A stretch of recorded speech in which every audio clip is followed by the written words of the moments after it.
we're back once again. Yeah. Only a little bit late. Yeah. Yeah, I had to go to the range today. Yes, I just wanted to make sure that he got back. Yeah, I didn't know keep my time. skills polished. Saw a pretty good series. We started it last night. We haven't completely finished it because I wanted to finish it, but I was just like, dude, I'm like falling asleep, and it's like there was only 2 more episodes left, and I was like, well, it's enough for us to like talk about. This actually just premiered on Netflix, and it's like the history of video games. Yeah. And it's called High Score. Right. Now, I'm pretty sure... I probably should have checked. I'm pretty sure it's 6 episodes. So we saw like the first 4 episodes. I think the 5th one is about fighting games.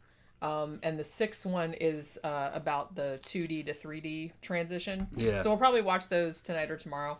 But we saw the first 4, which were actually really cool. Now, it seems to me that there didn't we see a documentary, I can't remember what the fuck it was called now, about the dude that made the ET game. And like, it wasn't just about the ET game really, but it was about like the whole start of Atari and the whole video game crash and all that kind of stuff. Didn't we see a documentary about that? Yeah. A while back? Okay. Yeah. So we saw, I think it was more than one of them. Didn't we see a couple? I think there's been that? like a couple of history of video games. So this is something that, some of the information on there, I kind of already knew because there had been a couple of other documentaries about it. But I did like that they kind of they kind of like focused on a couple of like smaller things too that like the bigger one, the bigger documentaries didn't really cover. So they did go into, the start of Atari, the invention of Space Invaders, like the guy that made E.T. and what a big debacle that was and shit like that. But it also kind of went off in different... It seemed like what it was doing was taking, when there were maybe like, things that happened in the industry that maybe you wouldn't even think about was a real thing. Like one of the ones that I thought was really interesting was...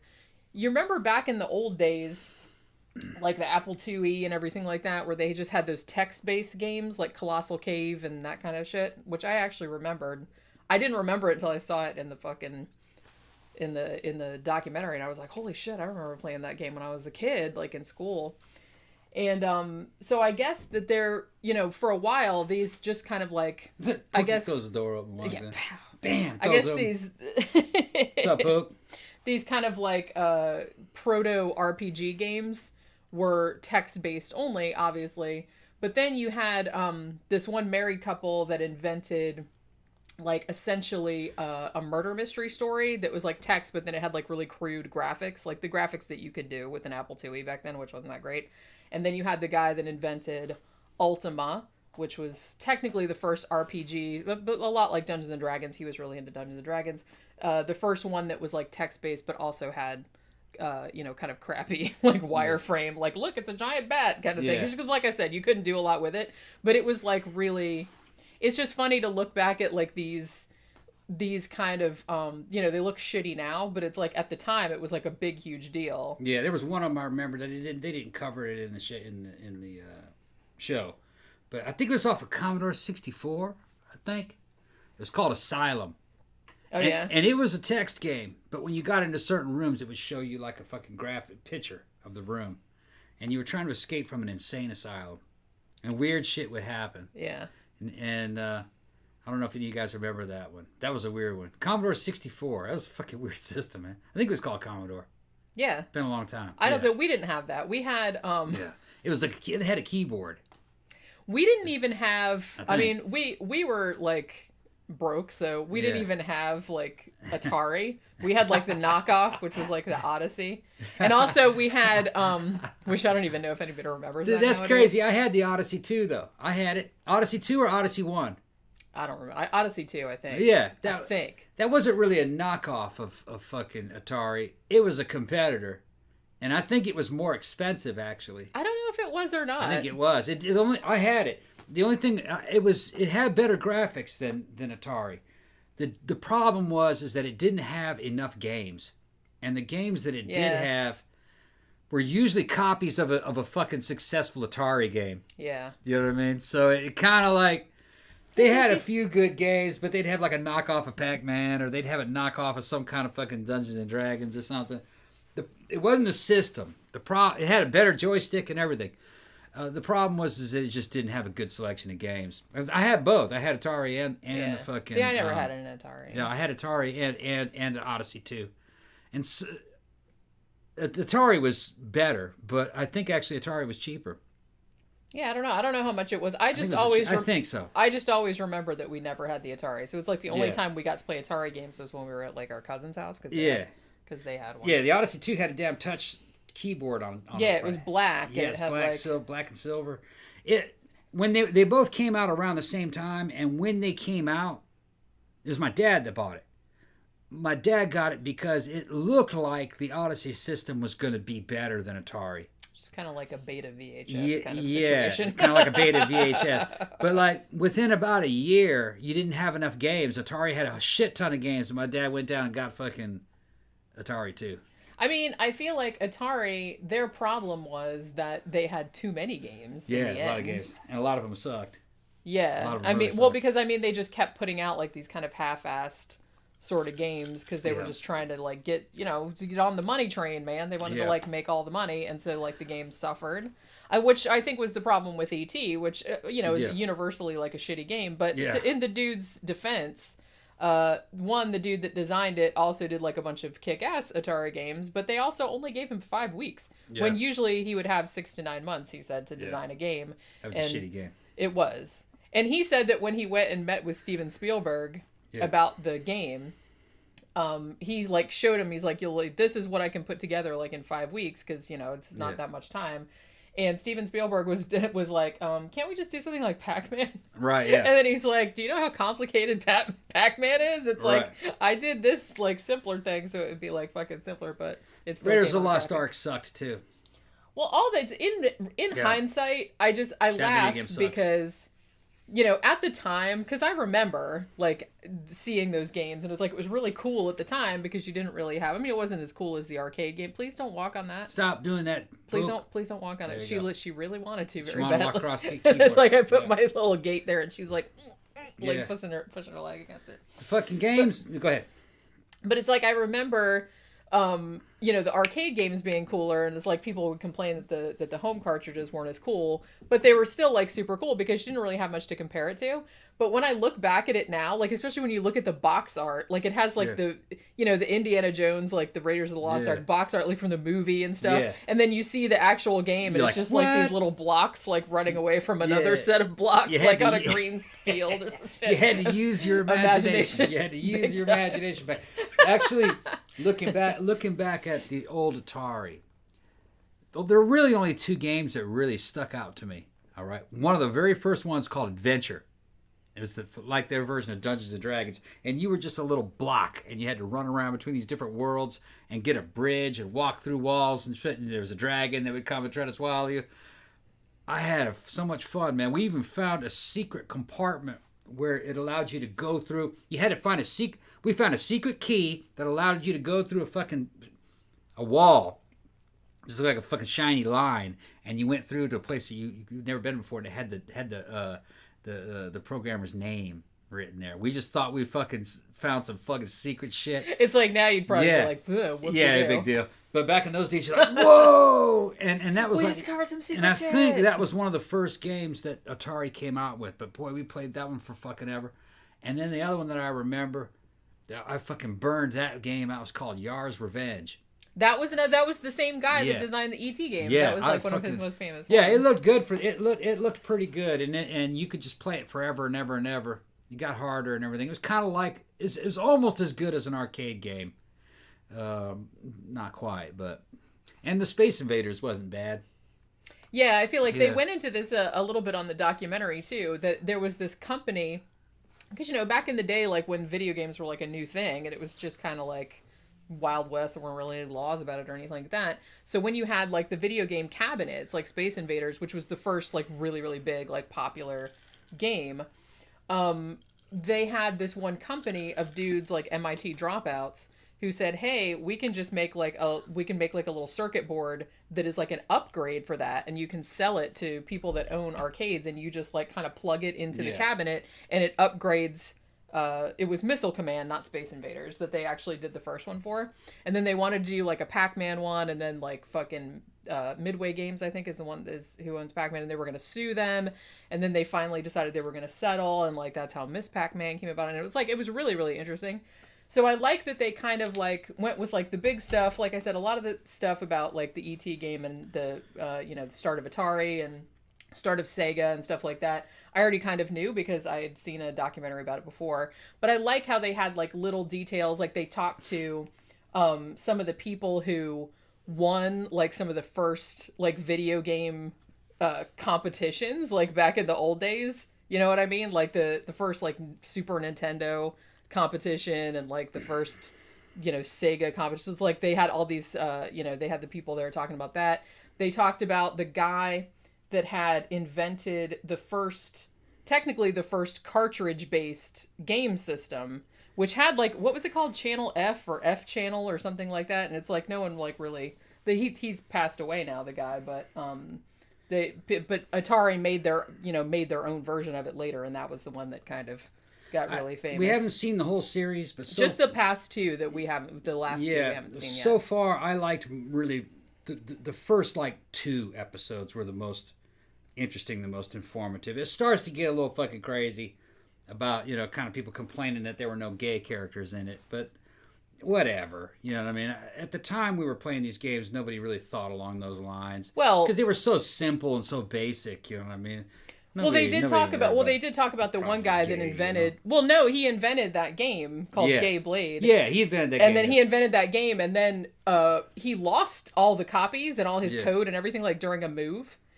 And so he was like really bummed out about it. So he's been like, for the last few years, he's been like a lot of video game forums, like trying to find somebody that has one of those. Yeah, what year was that he's talking about? Because I don't even remember that 80 game. 80 something. Well, it was a niche game. It couldn't have been real famous because I didn't even No, I think it was, like I said, it was a niche game. It wasn't like a big company or anything like that. During that time, you're talking about 81, 82, around that time? Is that what he was talking about? Or maybe, well, it looked actually better than that, so it might have been a little bit better. It might have been like mid-80s. Okay. I remember around that time, 84, 85, mid-80s, what you're talking about. Because when he showed the graphics, I was thinking it looked like something that would have come out around the time that Wizardry came out. And back in those days, the ultimate video game would have been fucking... What you doing, Pooh? Stop biting. She's biting. The ultimate home video game would have been something on the Apple IIe system, and it would have been fucking Wizardry. And there was a Wizardry and Wizardry 2, and man, we loved those fucking games. And really, if you looked at it now, man, fucking Wizardry, you could put that on a phone. Remember that game? Not really. It was Dungeons and Dragons. Basically. I remember ones like that. Yeah. The one we had one, I think it was for PC, that was from Ciarra, and I think it was called King's Quest. Yeah. That was kind of a similar type of like adventure game. And if you ask me, back in those days, the ultimate game would have been of the 80s, even for the arcade games, would have been Wizardry, Wizardry 2, and there was another one that was like it. It was kind of like Gamma World. But I don't remember what they called it. It was happening in a post-apocalyptic future. So you might remind me of what that was. But it was that same engine and man, fucking, you couldn't even have that experience in an arcade because those games were really, really long. Yeah. You don't know the game I'm talking about, do you? Mm-mm. Okay, it was really good. People in the audience probably know. That shit was the ultimate. They hadn't talked about that yet. I guess maybe because it's not an arcade game, but they weren't all arcade games they're talking about. Well, they were kind of... Well, like I said, we haven't seen the last two. Right. I think, like I said, from what I saw, because I looked it up on Wikipedia real quick just to see what the last two were. The fourth one seems like it's going to be about fight games like Mortal Kombat and stuff like that. And then the fifth one looks like it's going to be from like the 2D to the 3D transition. So they might talk about it then. Because like the fourth one was kind of about like RPGs a little bit, or RPG type games like going to video games and text-based games going to video games. So that was kind of like focusing on that a little bit. Yeah, they're talking about Space Quest and King's Quest. I remember all those. They were all similar to Wizardry. Almost kind of like they were on that same engine.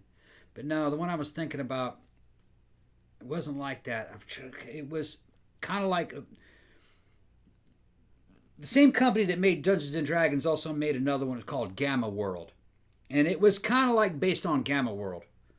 It was post-apocalyptic. It had mutants in it, and robots, and machine guns, tanks. It had everything in it, and mutant animals, and it was an RPG that you played like on Apple II and some of its predecessors. It's pretty good. But I think the RPG experience in terms of video games was always like the best. Like even to this day, you know what I mean? I like Fallout. The Fallout series. Well, like I said, I think most games nowadays have gone the RPG route because that seems like what most people want. There are a lot of just like shooting kind of games, like one-person shooter kind of games still. But I do feel like most people that get really into the video game experience, you get into it like to immerse yourself in the story, like in an RPG. What's funny is that even though the play experience on RPGs is probably the best, there's something about those old 2D, 8-bit and 16-bit graphics. There was something about the way those video games looked. There was something more artistic about them. You know what I mean? Yeah. Like the way Sonic the Hedgehog looked. Or the way Pac-Man shit looked. It didn't look real. It looked like a piece of art. Yeah. And what you have now kind of looks a little too close to realism. It's kind of lost that artistic flair of what some of those old two-dimensional games were. Like as crazy as Master Blaster and weird shit like that. And Metroid. There's something just about the way they looked. It's because you were limited in the amount of little blocks that you could have. Yeah. Like the aliens off of fucking Space Invaders. They were just a few blocks. But when you see it, it kind of gives you kind of an emotional reaction or something. Like, I love that they had the guy that made and designed Space Invaders, and he still has his original notebook. Yeah. He showed his little sketches of like all the little characters because they're supposed to be like little aliens, like little squids and little UFOs and shit. And then on the opposite page, it had the little like dot matrix where he had to draw in like how he's like, see, obviously you can't make it look like this because you had to just make it with these big ass fucking squares. Yeah. So they had that. I did like though they also had the guy that originally did all the character art for Final Fantasy, which started much earlier than I realized. I didn't realize that it started that early. But it's funny to see like all of his artwork, and then they showed when the first Final Fantasy came out, you couldn't even really tell what the characters were supposed to look like because it was so blocky. But now that, now obviously the Final Fantasy that's out now, it looks almost exactly like his artwork and like his drawings and stuff. So I thought that was kind of cool. And I liked the stuff about, because they went really into Nintendo. Like they did pretty much a whole episode because they're about an hour long, about 50 minutes, something like that. One episode was pretty much entirely about Nintendo and about all Mario and about all their games and everything. And then like the next one was kind of about the battle between Nintendo and Sega and the way Sega, how Sonic the Hedgehog came about and how like what their marketing scheme was like to make Nintendo seem more like kid games and to make Sonic, and Sega seem more like cooler, like for the older kids, like the older market and stuff like that. So that was kind of interesting too, how they came up with the character design, and they had that guy on there too, and he was just like drawing it and goes. Ken said, "We're old, Tom. The nostalgia's gone, and it's all too real looking." Yeah, it kind of is. But here's the deal. I have the whole Williams arcade. I downloaded it, through fucking Steam, and I can play all the old fucking arcade games on my Xbox One, and I can play a lot of these old fucking games off. I have all the Genesis, Sega Genesis, and all the games. I have them all on Xbox One. You can buy it cheap, you know what I mean? You go back and you play it. It looks cool. Man, they get bored. You get bored with them real quick. They're not like you remember them. Those 2D games are all about timing. They were very unforgiving. You had to mash those buttons right at the right time to get the jumps right. You know what I mean? They're very difficult to play. They were less forgiving than a fucking 3D modern video game. And because you know how computers work, you know that this fucker's never really going to surprise you. The storylines and how those games unfolded is very formally... fuck, man, I can't... very much of a formulaic. So when we were kids playing them, we weren't really sure what could happen. I mean, you're imagining that you're playing, and then all of a sudden a big face appears out of the screen, starts talking to you, and fucking you don't know. You know what I mean? What's gonna happen? We're playing Pac-Man. Okay. Oh man, what fruit's coming next? Oh my God, it's a key. Okay, keep eating it. And you're playing and playing key after key after key. Only old people know what I'm talking about. And you're going, what's going to happen after the keys? You know, and then nothing ever happens after the keys. It just stays keys. Well, the programming only goes so far. But you're playing and you're playing and you're praying. Well, okay, we're on 56th key. You know, maybe in 57 it stops and there might play a video movie or something. You know what I mean? Maybe you win a prize. That's where that movie Last Starfighter came from. Yeah. Dudes you'd play these video games not really sure on how it would end or what would happen, you know? For all you knew, some aliens are going to come down and get you. And that's what that fucking movie was about. It was, yeah. That was like every little boy's now, yeah, and that was kind of they were making a movie off that sensation you had when you were playing it. But now that we know that there is no mystery to those games, and you can see whole playthroughs if you want to on fucking YouTube. Like Akari Warriors. You could see that motherfucker. We were fascinated with Akari Warriors. We wanted to know how it fucking ended. Well, you just go on there and watch fucking on YouTube and it'll show, you know, it might cost you $30 to get through it, but you could get through it, you know. Well, see, some of the kids they talked to on this documentary, they did win prizes because that kid that won like the Nintendo shit. Yeah. Like, what was he, like 10 years old? He won like a trip out to fucking LA. He won a car. He won like $10,000. But he was doing that in a contest in front of That's what I'm saying. So, yeah, he was in front of witnesses. It wasn't the video game doing it. No. We thought that maybe the video game might do something like weird. Money would start pouring out of it or some shit. Or it might stop playing the game. Like the slot and there machine. might be some of them eventually they started giving you something like that. It would end, they would walk off into the sunset and they'd play the credits. Yeah. You know. Didn't that happen at the end of Miss Pac-Man? Doesn't she like walk off with Mr. Pac-Man? I don't know. I don't know if there is an end to Miss Pac-Man. I thought there was. I used to be really good at Miss Pac-Man back in the old days. Yeah, I don't Miss Pac-Man and Centipede. Those were my games. And Joust. Yeah. I was really good at those. Yeah. So there's just not the same experience to play them now because you know what it is that you're seeing. They're not as mysterious as they were.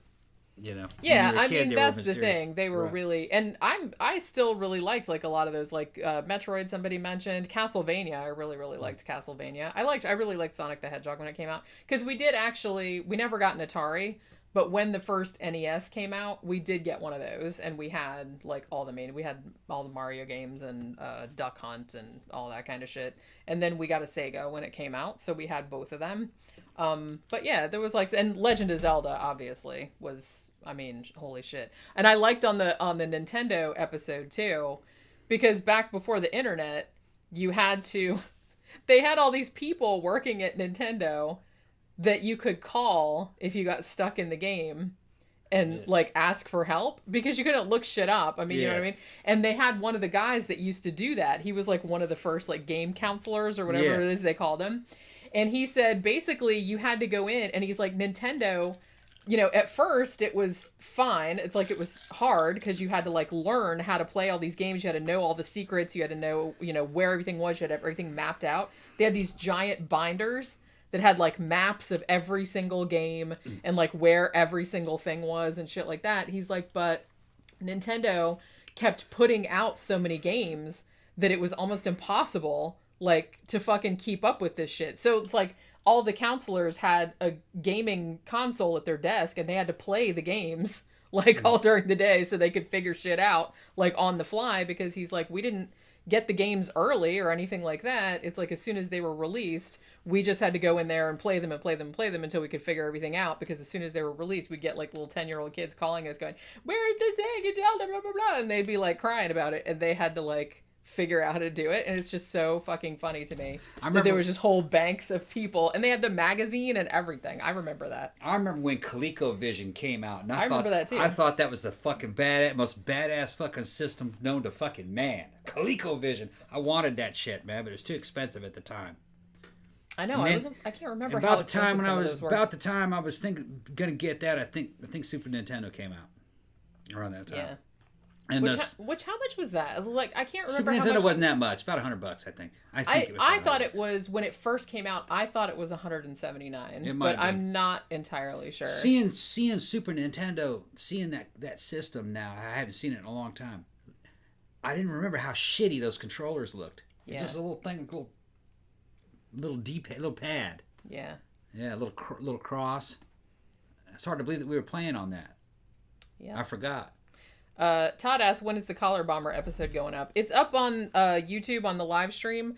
The audio version, I usually have to wait a few days for the video to process out before I can get download. Really drunk on that one. We get really drunk on that one. She starts losing it towards the end.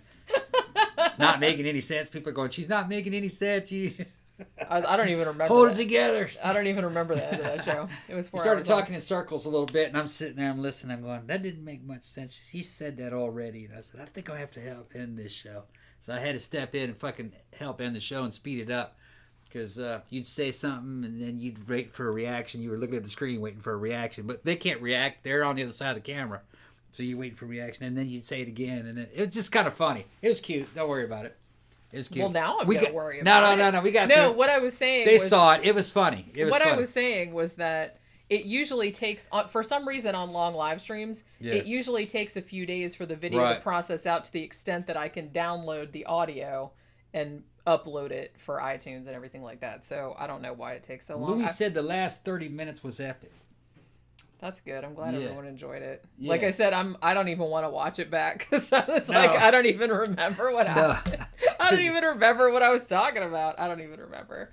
I just remember waking up at like 4 a.m. and be like, holy shit, did I even like finish the show? Did I even talk about the shit I was supposed to talk about? Yeah, I walked you through it, so we shut the show down and we covered the ending of the case quickly, like in about I feel like I left a lot of details out, but I don't you really... kept saying that, but not really. What was left out really wasn't all that important. Well, and I guess if anybody really wants to know, they can just watch the Netflix series. Don't you guys agree? The show made sense. It was all there. She just wanted to expound on a bunch of stuff because it was written down, but a lot of times, a lot of the little details aren't really necessary to actually tell a story. They're just kind of embellishments, really. So we had to just kind of leave some of the embellishments out. Yeah, but just about the trial. A lot of times the embellishments are what makes the story interesting, I think. Well, we have 4 hours of material already, and you were fucking fading away. Well, like I said, I was getting ready to fall asleep. It's time to just end the show and fucking. I was getting ready to fall asleep. We had fun ending it, but you thought we didn't actually do the show. Did we even talk about it? So, yeah, we talked about it. Well, I knew that we talked about the beginning part, but like after like the last hour or so, I couldn't really remember. Yeah, and we talked about it. And I was like, I feel like we didn't even talk about it for the last hour, and then you were just like, it's over, and I was just kind of like, okay. We talked about it. I'm sure I left out half of my shit. No. I spend all this time like doing notes and all this other kind of shit, and then it's like we don't even end up talking about half the shit that I put in there. Well, sometimes you want to cover 3 or 4 subjects. I've tried not to do that lately. And each subject is fucking 3 hours worth of discussion.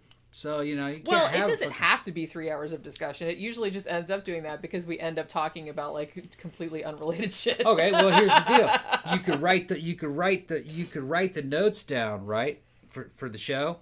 And just read the notes, and what you'd have is like 15 minutes of fucking show straight off of fucking Wikipedia. And that's not a show.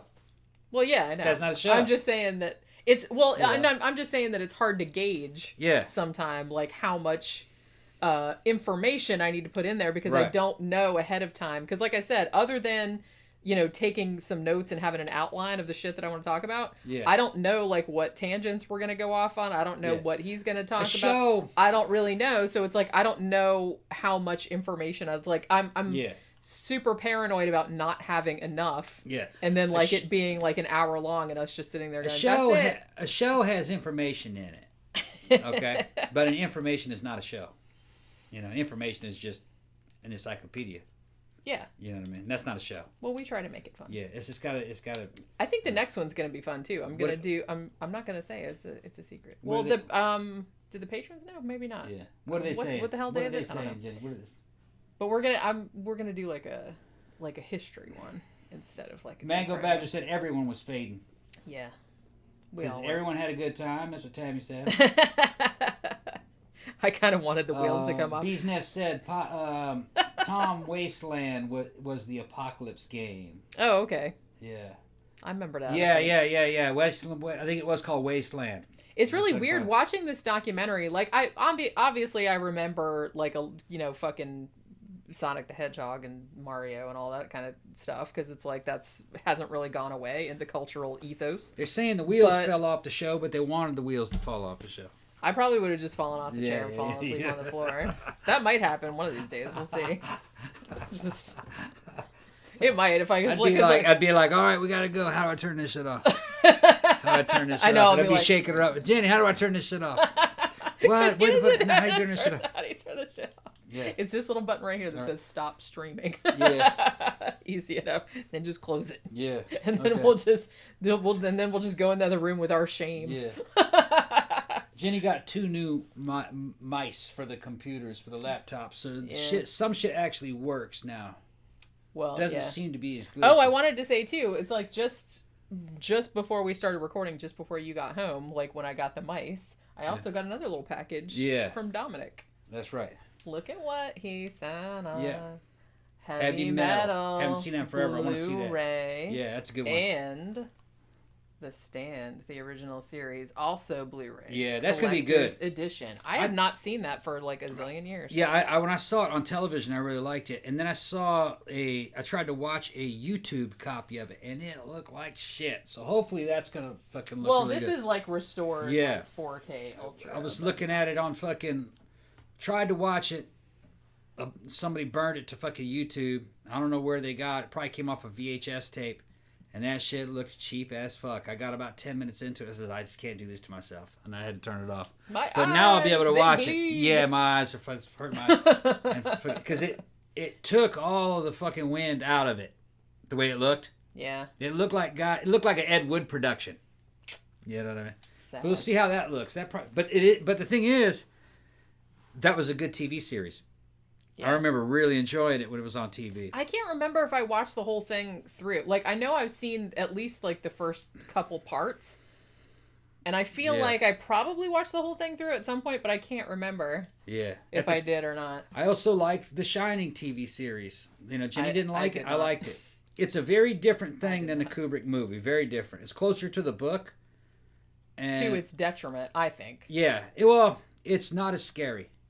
It's more like an explanation of what happened in the book. I'd have to see that one again, too. I liked it. I remember really liking it when I saw it on television. But like I said, it's been a while. You see too much of the... Well, I'm not going to say... You see the ghosts a lot more. Yeah. The ghosts are just people in makeup. Yeah.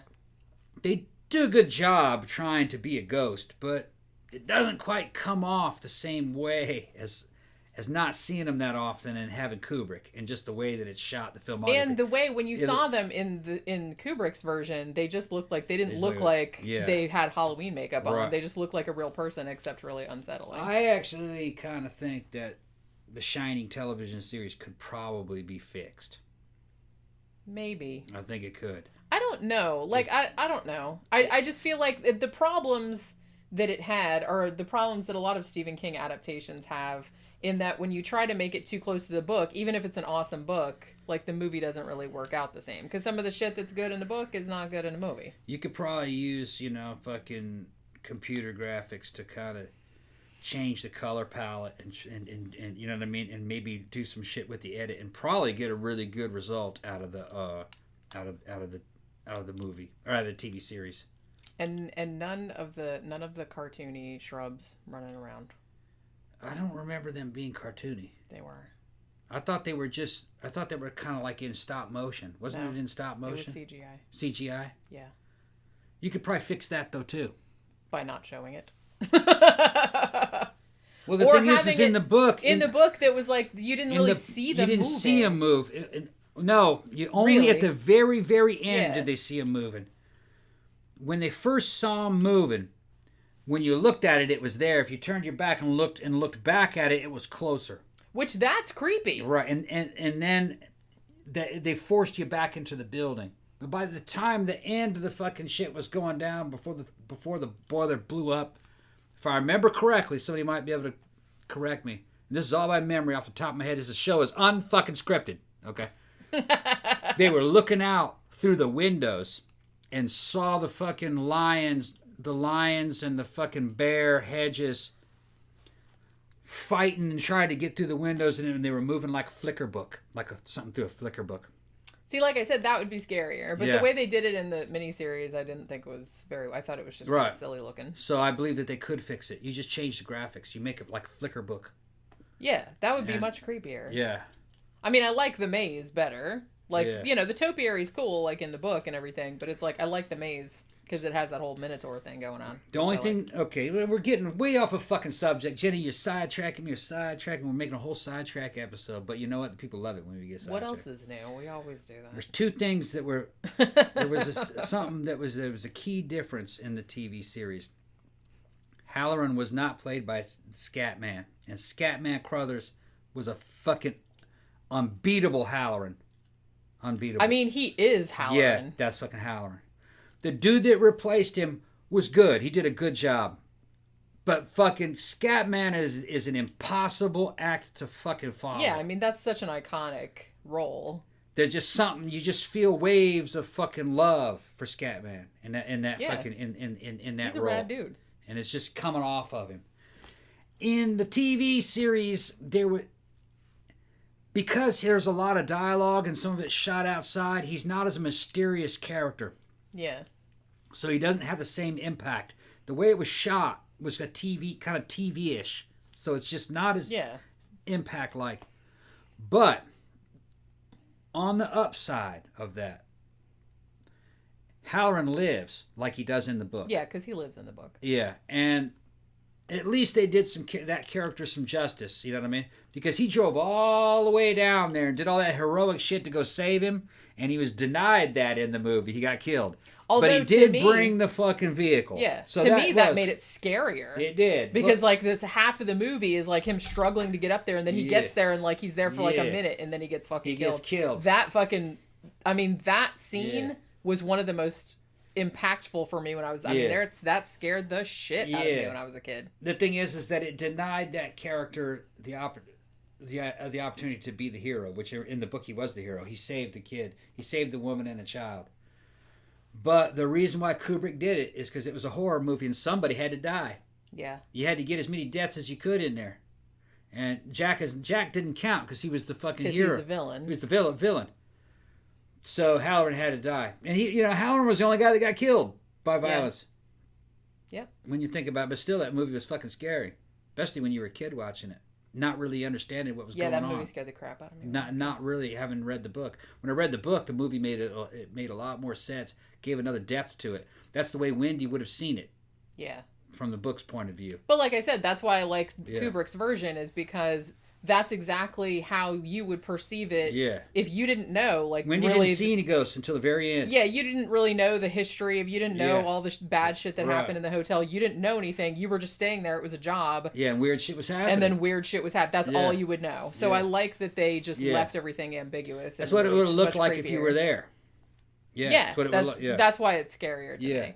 Like, so, and as much as I love the book, and it's probably, I don't know, it's probably not my favorite Stephen King book. I think my favorite Stephen King book is probably Pet Sematary, but it's up there. I mean, it's probably in my top 3, like, favorite Stephen King books. I don't know if Scatman had a breakdown during that shit.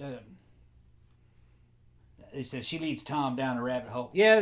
We lead each other down rabbit holes. Mango says, agreed, Tom, but they did do a good job with the casting in Dr. Sleep. Yeah, they did. I liked Dr. Sleep, yeah. It was a film, maybe. Yeah, I did. Dr. Sleep got shit on. That was a good movie. It just didn't. I liked it. It didn't get the attention it deserved. It was a bad time for Hollywood.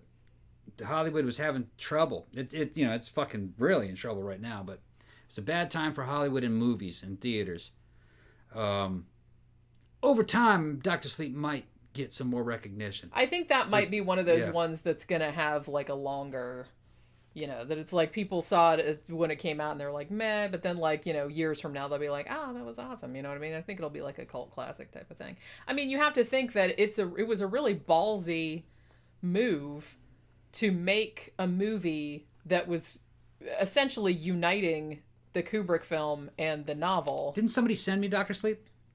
I thought somebody sent me a Blu-ray of Dr. Sleep. Oh, I don't know. We have to go look in the pile. Yeah, I bought the book not too long ago so I could read it. Actually, I wanted to read the book before I saw the movie. For some reason, I thought somebody sent me Dr. Sleep. Or no, maybe somebody just told me that they saw Dr. Sleep. The Mango Badger might have told me that he saw Dr. Sleep.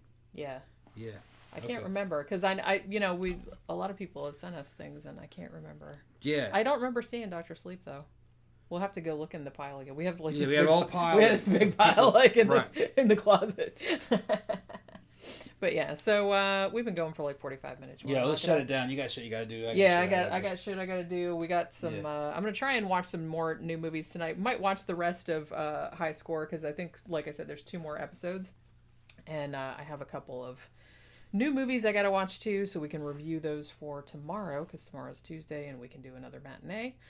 So we will talk to you guys again tomorrow. And everybody, thanks for dropping by. Bye.